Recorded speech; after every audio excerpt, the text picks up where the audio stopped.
ममता बनर्जी के हाथ से तृणमूल कांग्रेस निकलती नजर आती है। कोलकाता में टीएमसी से निष्कासित विधायक ऋतव्रत बनर्जी के नेतृत्व में 58 सदस्यों ने विधानसभा अध्यक्ष को पत्र सौंप दिया है और असली तृणमूल कांग्रेस होने का दावा किया है।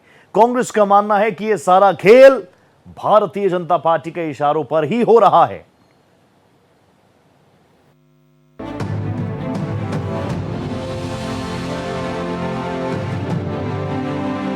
तृणमूल कांग्रेस का हश्र अब शिवसेना और एनसीपी की तरह होने जा रहा है। पश्चिम बंगाल में चुनाव तक तो सब ठीक रहा, लेकिन जब नतीजे आए और टीएमसी की करारी हार हुई तो पार्टी में संतोष फूट पड़ा। पार्टी विधायकों का गुस्सा ममता बनर्जी पर कम और अभिषेक बनर्जी और चुनाव सलाहकार कंपनी आईपैक पर ज्यादा है।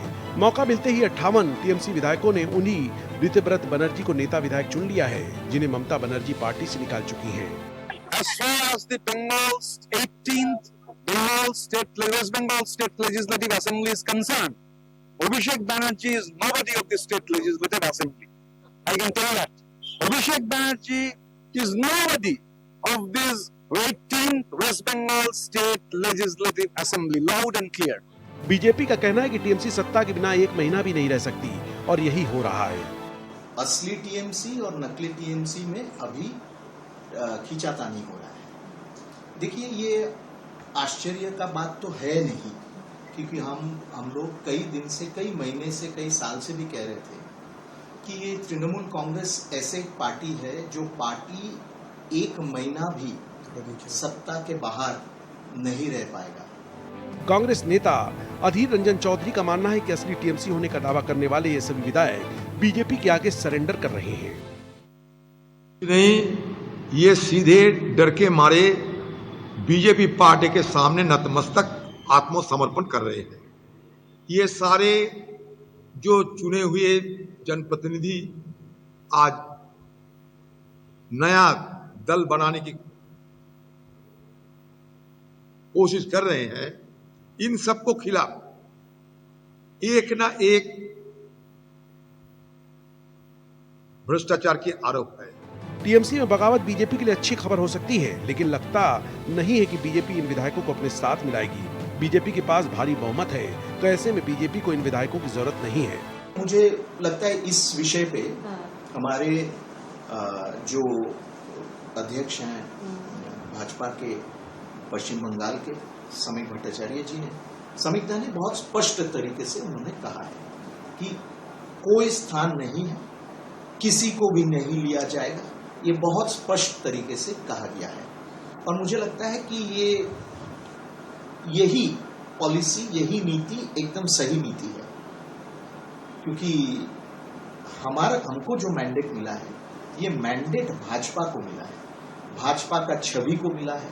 प्रधानमंत्री नरेंद्र मोदी जी के जो परफॉर्मेंस है, उस परफॉर्मेंस को मिला है समर्थन। केंद्रीय गृह मंत्री जी ने जो कहा कि यहाँ एकदम दहशत भय मुक्त होगा बंगाल, उसको समर्थन मिला है, जनता ने दिया है। इसलिए देयर इज नो क्वेश्चन, उनको चाहिए ही नहीं हमको। We don't require them, without them 208 MLAs जनता ने हमको दिया है। जिन्होंने बंगाल में अपना हथियार बनाया और उनकी तानाशाही वाली निर्ममता वाली सरकार जनता ने उखाड़ दी।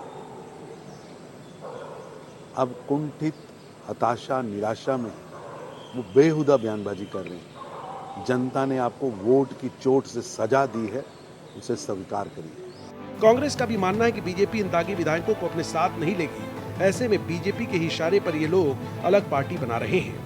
ये डर के मारे बचना चाहते हैं, बीजेपी इनको नहीं लेना चाहते, क्योंकि बीजेपी जानते हैं इन सबों को अगर लेंगे तो कोविड में हम फंस जाएंगे, कोविड का संक्रमण हो जाएगी।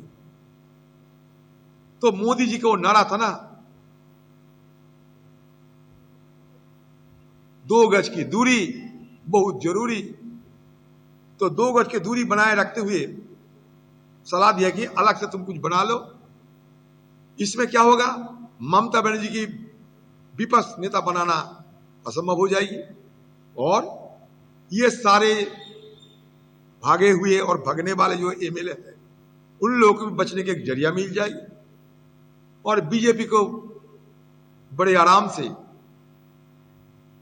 बिना किसी रोक टोक सदन के अंदर जो मर्जी करते रहेंगे।